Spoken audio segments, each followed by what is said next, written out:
हरिः ओम् आपादमौलिपर्यन्तं गुरूणामाकृतिं स्मरेत् तेन विघ्नाः प्रणश्यन्ति सिद्ध्यन्ति च मनोरथाः। श्रीगुरुभ्यो नमः। परमगुरुभ्यो नमः।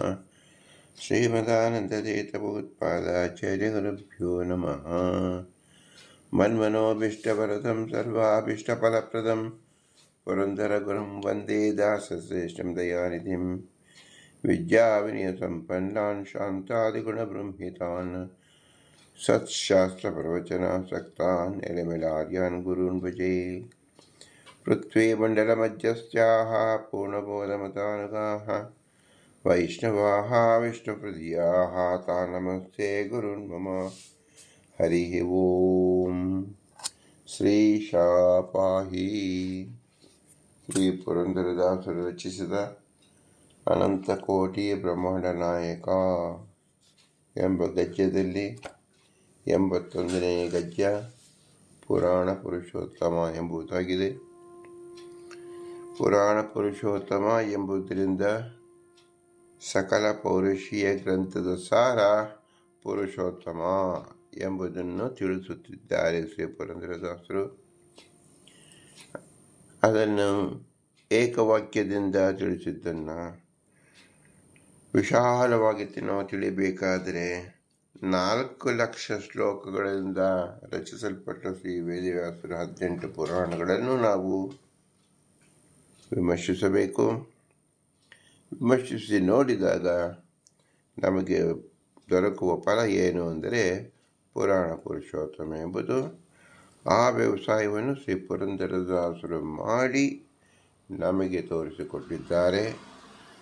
ಆದ್ದರಿಂದ ನಾವು ಅದನ್ನು ನಮ್ಮ ಯೋಗ್ಯತಾನುಸಾರವಾಗಿ ನಾವು ತಿಳಿದುಕೊಳ್ಳುವ ಪ್ರಯತ್ನವನ್ನು ಮಾಡಬೇಕು. ಪ್ರಸ್ತುತ 18 ಪುರಾಣಗಳಲ್ಲಿ ಭವಿಷ್ಯೋತ್ತರ ಪುರಾಣವನ್ನು ಚಿಂತಿಸುತ್ತಿದ್ದೆವು. ಭವಿಷ್ಯೋತ್ತರ ಪುರಾಣದಲ್ಲೂ 4ನೇ ಅಧ್ಯಾಯದಲ್ಲಿ 2 ಶ್ಲೋಕಗಳನ್ನು ಶ್ರೀಮದಾನಂದ ತೀರ್ಥರು ಉದಾಹರಿಸಿದ್ದಾರೆ. 4ನೇ ಸ್ಕಂದದ 4ನೇ ಅಧ್ಯಾಯದ 20ನೇ ಶ್ಲೋಕ ಒಂದು ಮತ್ತು 4ನೇ ಸ್ಕಂದದ 8ನೇ ಅಧ್ಯಾಯದ 50ನೇ ಶ್ಲೋಕ. ಇದೆರಡು ನಾವು ಇಂದು ಚಿಂತಿಸೋಣ.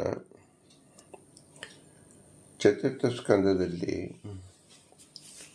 ದಕ್ಷ ಪ್ರಜೇಶ್ವರನ ಯಜ್ಞ, ಧ್ರುವಚರಿತ್ರೆ ಮುಂತಾದ ಬರ್ತಾ ಇದೆ. 4ನೇ ಸ್ಕಂದದಲ್ಲಿ ಮತ್ತು 4ನೇ ಅಧ್ಯಾಯದಲ್ಲಿ ವಿಶೇಷವಾಗಿ ನಾವು ಚಿಂತಿಸಬಹುದಾದಂಥ ವಿಷಯವೇನೆಂದರೆ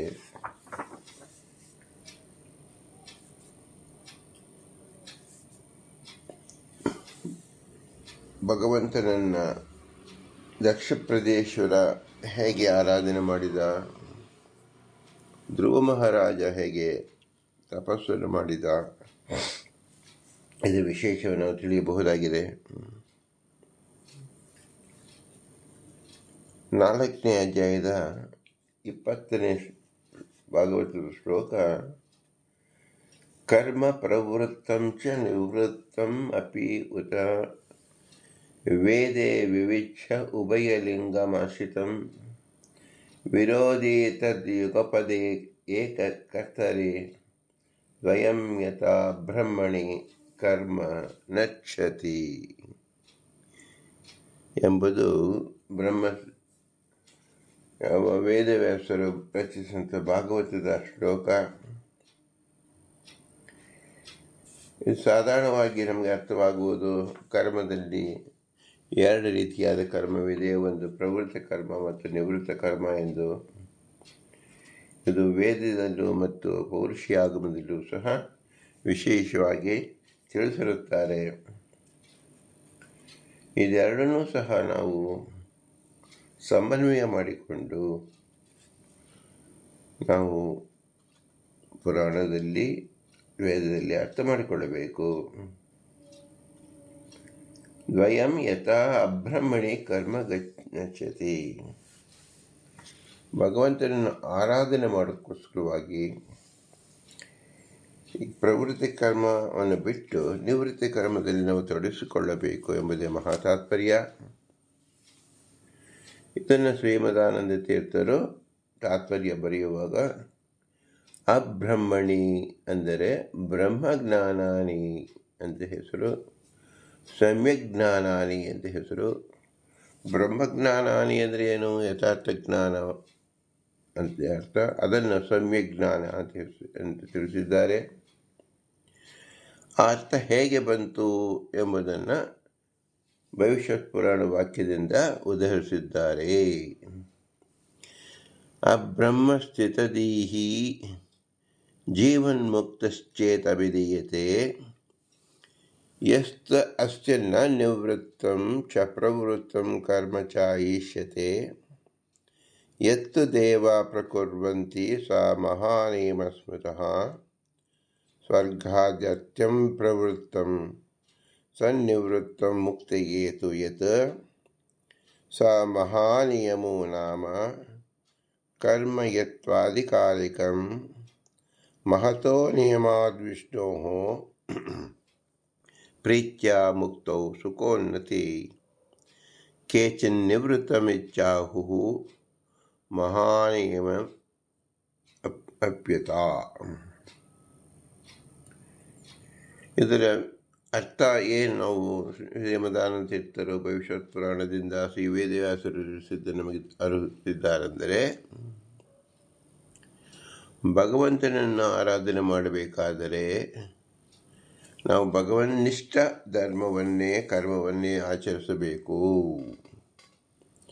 ಆ ಬ್ರಹ್ಮಸ್ಥಿತ ದೇಹಿ, ಯಾರು ಭಗವಂತನನ್ನೇ ಕೇವಲ ಗುರಿಯಾಗಿ ಇಟ್ಟುಕೊಂಡಿರ್ತಾರೋ ಅವರು ಜೀವನ್ಮುಕ್ತರು ಎಂದು ತಿಳಿಸಲ್ಪಡುತ್ತಾರೆ. ಜೀವನ್ಮುಕ್ತ ವಿಧೀಯತೆ ಯಸ್ಸ ಅಸ್ಯ ನ ನಿವೃತ್ತಂ ಚ ಪ್ರವೃತ್ತಂ ಕರ್ಮ ಚೈಷ್ಯತೆ. ಭಗವನ್ನಿಷ್ಠನಾದವರಿಗೆ ನಿವೃತ್ತ ಕರ್ಮ ಎಂಬತಕ್ಕಂಥದ್ದ ಆಗಲಿ ಪ್ರವೃತ್ತ ಕರ್ಮ ಎಂಬತಕ್ಕಂಥದ್ದು ಇರುವುದೇ ಇಲ್ಲ. ಏಕೆಂದರೆ ಅವರು ಪರಾಧೀನ ಎಂಬತಕ್ಕಂಥದ್ದನ್ನು ಬಹಳ ಚೆನ್ನಾಗಿ ಅರ್ಥ ಮಾಡಿಕೊಂಡಿರ್ತಾರೆ. ಭಗವಂತ ಅವರಲ್ಲಿ ಮಾಡಿಸ್ತಕ್ಕಂಥದ್ದು ಎಲ್ಲವೂ ನಿವೃತ್ತ ಕರ್ಮವೇ ಆಗಿರುತ್ತದೆ ಅಂತ ಅರ್ಥ. ಎತ್ತು ದೇವ ಪ್ರಕುರ್ವಂತಿ ಸ್ವ ಮಹಾನೇಮ ಸ್ಮೃತಃ. ಭಗವಂತ ಏನು ಮಾಡಿಸ್ತಾನೋ ಅದರಂತೆ ಅವರು ನಡೆಯುವಂತೆ ಆಗಿರುತ್ತಾರೆ. ಆದ್ದರಿಂದ ಯಾರಿಗೂ ಪ್ರವೃತ್ತ ಕರ್ಮದಲ್ಲಿ ನಿಷ್ಠರಾಗಿರುತ್ತಾರೋ ಸ್ವರ್ಗಾದ್ಯರ್ಥಂ ಪ್ರವೃತ್ತಂ ಸನ್ನಿವೃತ್ತಂ ಮುಕ್ತಿಯೇತು. ನಿವೃತ್ತ ಕರ್ಮದಿಂದ ಮಾತ್ರ ಮೋಕ್ಷ ಸಿಗುತ್ತದೆ. ಪ್ರವೃತ್ತ ಕರ್ಮದಿಂದ ಸ್ವರ್ಗಾದಿ ಫಲ ಬರುತ್ತದೆ.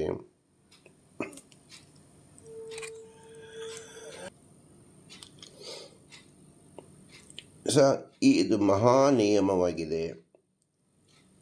ನಾಮ ಕರ್ಮ ಯತ್ವಾಧಿಕಾರಿಕಂ ಮಹತಃ ನಿಯಮಾದ್ ವಿಷ್ಣು ಪ್ರೀತ್ಯಾ ಮುಕ್ತೋ ಸುಖೋನ್ನತಿ. ಯಾವುದೇ ಕರ್ಮವನ್ನು ಮಾಡಬೇಕಾದರೂ ವಿಷ್ಣು ಪ್ರೀತಿಕರವಾಗಿ ಮಾಡಿದಾಗ ಅದು ಹೆಚ್ಚಿನ ಸುಖದ ಉನ್ನತಿಗೆ ಕಾರಣವಾಗುತ್ತದೆ.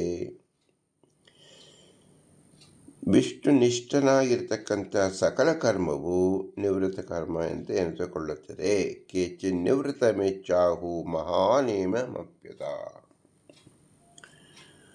ಮಹಾನಿಯಮ ಅಪ್ಯುತ, ಭಗವಂತನೇ ಸಕಲವೂ ಯಾರು ತಿಳಿದಿರ್ತಾರೋ ಕಾಯಿಕ ಮಾನಸಿಕ ಮಾನಸಿಕವಾಗಿ ಅವರು ಮಾಡತಕ್ಕಂಥ ಸಕಲ ಕರ್ಮವೂ ನಿವೃತ್ತ ಕರ್ಮವೇ ಆಗುತ್ತದೆ ಎಂಬುದು ಭಾವಾರ್ಥವಾಗಿದೆ. 4ನೇ ಸ್ಕಂದದ 8ನೇ ಅಧ್ಯಾಯದ 50ನೇ ಶ್ಲೋಕದಲ್ಲಿ ಮತ್ತೊಂದು ವಾಕ್ಯವಿದೆ.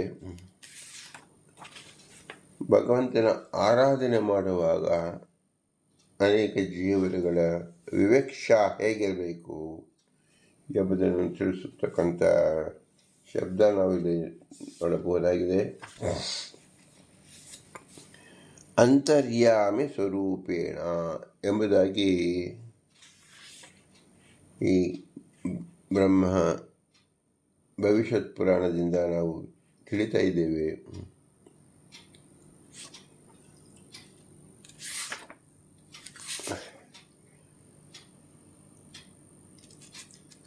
ಲೋಕದಲ್ಲಿ ಭಗವಂತನನ್ನು ತಿಳಿಯಕ್ಕೋಸ್ಕರವಾಗಿ ಅನೇಕ ಲಿಂಗಗಳು, ಅಂದರೆ ಅನೇಕ ಬೇರೆ ಬೇರೆ ಹೆಸರಿನಲ್ಲಿ ಉತ್ಪನ್ನವಾಗಿರ್ತಕ್ಕಂಥ ಕೆಲಸಗಳಾಗಲಿ ಮೂರ್ತಿಗಳಾಗಲಿ ಲಿಂಗಾತ್ಮಕವಾಗಿ ನಾವು ನೋಡುತ್ತೇವೆ. ಅದರಲ್ಲಿ ನಾವು ಏನು ಚಿಂತಿಸಬೇಕು ಅನ್ನೋದನ್ನು ಈ ಒಂದು ವಾಕ್ಯದಿಂದ ನನಗೆ ತಿಳಿಸ್ಕೊಡ್ತಾ ಇದ್ದಾರೆ. ಶ್ರೀ ಭಗವಾನ್ ವಾಚ್ಯ ಅಹಂ ಬ್ರಹ್ಮ ಚ ಸರ್ವಸ್ಯ ಜಗತಃ ಕಾರಣಂ ಪರಂ ಆತ್ಮ ಈಶ್ವರ ಉಪದ್ರಷ್ಟ ಸ್ವಯಂ ಭಗವದ್ವಿಶೇಷಣ. ಭಗವಂತನೇ ಸರ್ವನಾಮದಿಂದ ಲೋಕದಲ್ಲಿ ಕಾಣಿಸಿಕೊಳ್ಳುತ್ತಾನೆ. ನಾವು ಅದನ್ನು ಗಮನಿಸ್ತಕ್ಕದ್ದು ಬ್ರಹ್ಮ ಅಂದರೆ ಬ್ರಹ್ಮರೂಪಿ ಭಗವಂತ ಅಂತ ನಾವು ತಿಳಿಯಬೇಕು. ಬ್ರಹ್ಮನಾಗಿರ್ತಕ್ಕಂಥ ಜೀವನನ್ನು ಹೊರಗಡೆ ತೋರಿಸಿ ಅವನಿಂದ ನಿರ್ಮಾತವಾದ ಈ ಜಗತ್ತನ್ನು ಪ್ರಸಿದ್ಧಿಪಡಿಸುತ್ತಾನೆ. ಆದರೆ ಜ್ಞಾನಿಯಾದವರು ಬ್ರಹ್ಮನಲ್ಲಿ ಬ್ರಹ್ಮನಾಗಿ ಶಿವನಲ್ಲಿ ಶಿವನಾಗಿ ಇರ್ತಕ್ಕಂಥ ಭಗವಂತನನ್ನೇ ನಾವು ತಿಳಿಯಬೇಕು. ಅದೇ ನಮ್ಮ ವಿವಕ್ಷ ಇರಬೇಕು ಎಂಬುದು ವೇದವ್ಯಾಸರ ಭಾಗವತ ಶ್ಲೋಕವಾಗಿದೆ. ಅದಕ್ಕೆ ಉದಾಹರಣೆ ರೂಪವಾಗಿ ಶ್ರೀಮದಾನಂದ ತೀರ್ಥರು ಭವಿಷ್ಯತ್ ಪರ್ವವನ್ನೇ ಅರ್ಥ ಮಾಡಿಕೊಳ್ಳಬೇಕು ಎಂಬುದನ್ನು ಶ್ರೀ ವೇದವ್ಯಾಸದೇವರೇ ತೋರಿಸಿಕೊಟ್ಟಿದ್ದಾರೆ ನೋಡಿ ಎಂದು ಹೇಳಿದ್ದಾರೆ. ಅಂತರ್ಯಾಮಿ ಸ್ವರೂಪೇಣ ಬ್ರಹ್ಮರುದ್ರ ಅಭಿನ್ನತಃ ನತು ಜೀವಸ್ವರೂಪೇಣ ಜೀವಾ ಅಭಿನ್ನ ಯತೋ ಹರೇಹೇ. ಭಗವಂತ ಬೇರೆ ಬೇರೆ ಹೆಸರಿನಲ್ಲಿ, ದೇವಾದಿಗಳ ಹೆಸರಿನಲ್ಲಿ, ದೇವತೆಗಳ ಹೆಸರಿನಲ್ಲಿ ತಾನೇ ಇದ್ದು ಕೆಲಸವನ್ನು ಮಾಡ್ತಾ ಇದ್ದಾನೆ ಮತ್ತು ಇತರ ಜೀವರಿಂದ ಮಾಡಿಸ್ತಾ ಇದ್ದಾನೆ. ಅಲ್ಲಿ ಮುಖ್ಯವಾಗಿ ಅಂತರ್ಯಾಮಿ ಸ್ವರೂಪದಿಂದ ಭಗವಂತನನ್ನೇ ನಾವು ತಿಳಿಯಬೇಕು. ಜೀವ ಸ್ವರೂಪದಲ್ಲಿರ್ತಕ್ಕಂಥ ಆಯಾ ಬ್ರಹ್ಮನಾಗಲಿ ರುದ್ರನಾಗಲಿ ಇವರು ಮುಖ್ಯವಲ್ಲ. ಇವರಿಗೆ ಭಿನ್ನನಾಗಿ ಭಗವಂತನಿದ್ದಾನೆ ಎಂಬುದನ್ನು ತಿಳಿಯಬೇಕು.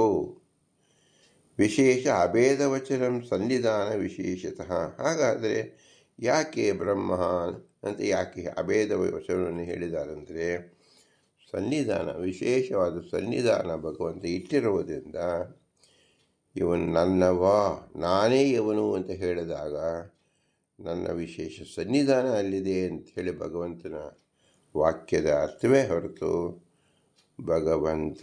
ಬ್ರಹ್ಮನೇ ಭಗವಂತನಲ್ಲ, ಭಗವಂತನ ಬ್ರಹ್ಮನಲ್ಲಿ ಇದ್ದಾನೆ ವಿಶೇಷಾಕಾರವಾಗಿ ಎಂದು ಮಾತ್ರ ತಿಳಿಯಬೇಕು. ಸನ್ನಿಧಾನಂ ತು ತತ್ಪ್ರೋಕ್ತಂ ಸಾಮರ್ಥ್ಯ ವ್ಯಂಜನಂ ಹರೇಹೇ. ಬ್ರಹ್ಮದೇವ್ ನಿಂತು 14 ಲೋಕದ ಸೃಷ್ಟಿ ಕಾರ್ಯ ಹೇಗೆ ಸಾಧ್ಯವಾಯಿತು ಅಂದರೆ ಅದು ಭಗವಂತನ ಶಕ್ತಿಯಿಂದ, ಅದು ಬ್ರಹ್ಮನ ಶಕ್ತಿ ಅಲ್ಲ.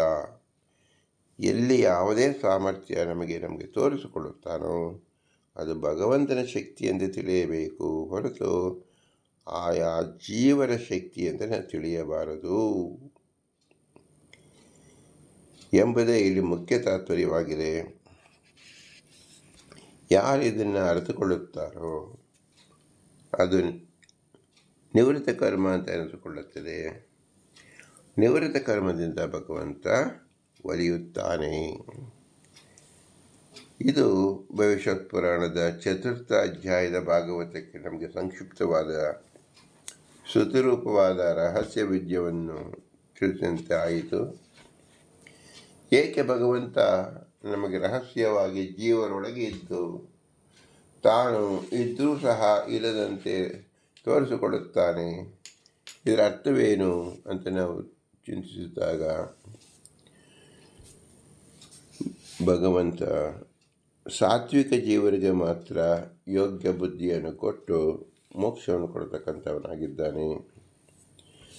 ಎಲ್ಲ ಕಡೆ ತಾನೇ ಪ್ರಕಟವಾಗಿ ಇದ್ದಾಗ ಎಲ್ಲ ಜೀವರಿಗೂ ಸಹ ಭಗವಂತನ ಆರಾಧನೆ ಮಾಡತಕ್ಕಂಥ ಯೋಗ್ಯತೆ ಇರುವುದಿಲ್ಲ.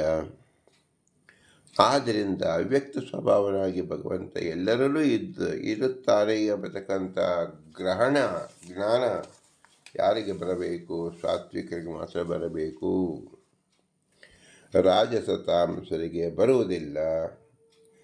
ಅದನ್ನು ಅನುಕೂಲ ಮಾಡಿಕೊಳ್ಳೋಕ್ಕೋಸ್ಕರವಾಗಿ ಭಗವಂತ ತನ್ನ ರಹಸ್ಯವನ್ನು ವೇದವ್ಯಾಸರು ಪುರಾಣ ಶಬ್ದ ರೂಪದಲ್ಲಿ, ಶ್ರೀಮದಾನಂದೀತರು ವ್ಯಾಖ್ಯಾನ ರೂಪದಲ್ಲಿ ತೋರಿಸಿಕೊಳ್ಳುತ್ತಾರೆ. ಯಾರು ಈ ವ್ಯಾಖ್ಯಾನವನ್ನು ಸರಿಯಾಗಿ ತಿಳಿದುಕೊಳ್ಳೋದಿಲ್ವೋ ಅವರು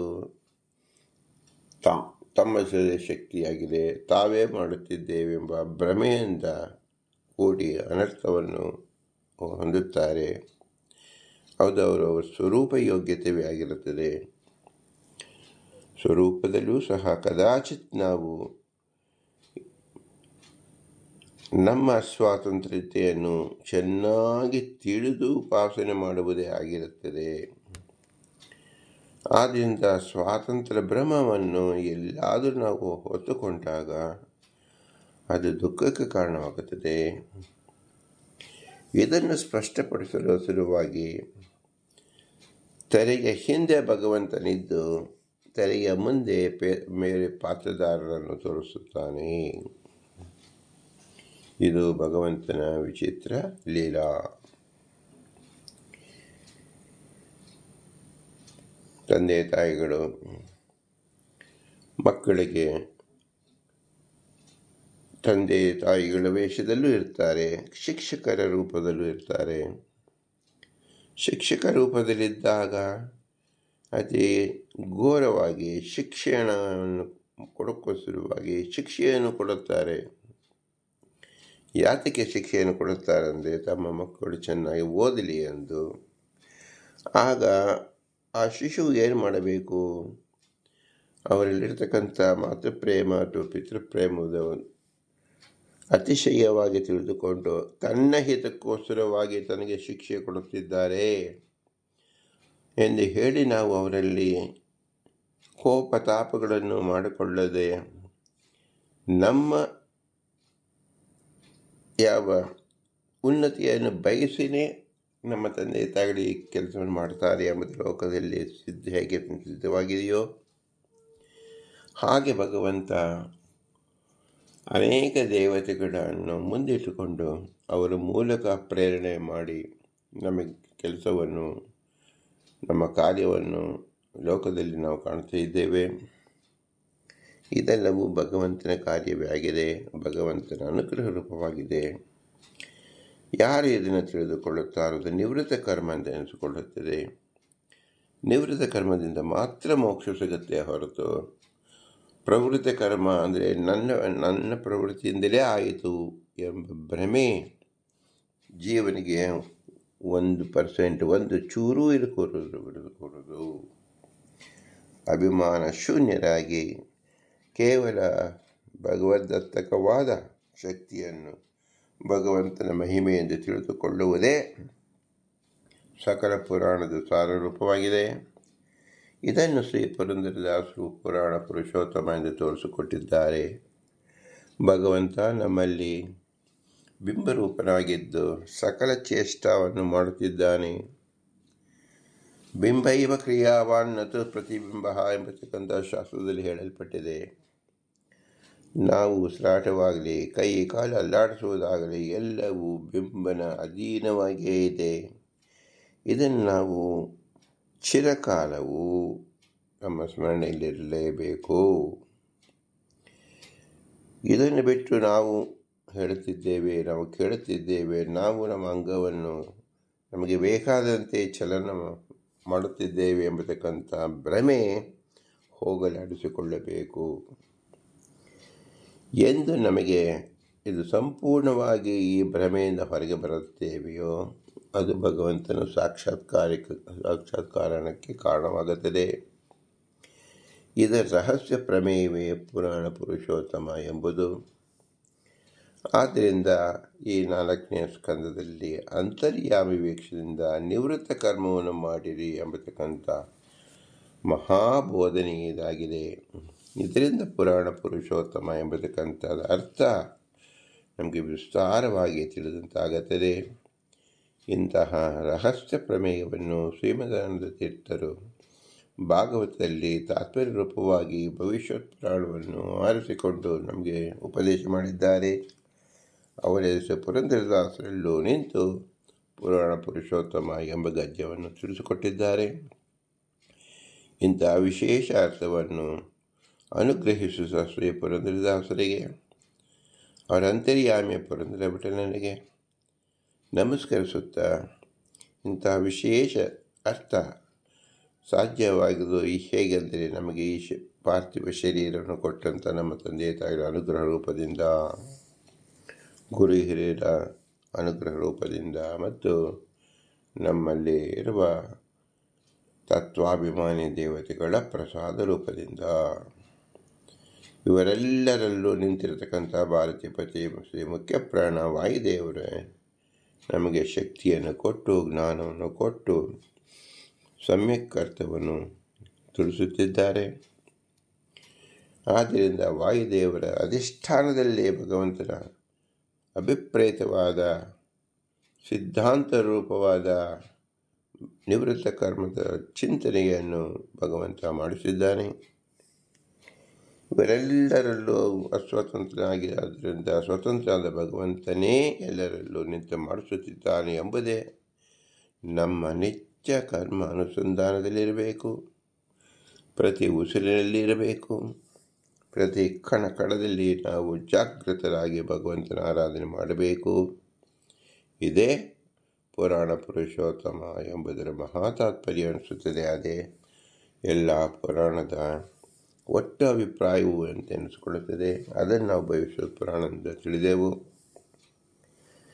ಆದ್ದರಿಂದ ಇವರೆಲ್ಲರಿಗೂ ನಾವು ಹೇಗೆ ಉಪಕಾರವನ್ನು ಸ್ಮರಿಸುವುದು? ಕೃತಸ್ಮರ ಕೃತಗಂ ಸ್ಮರ.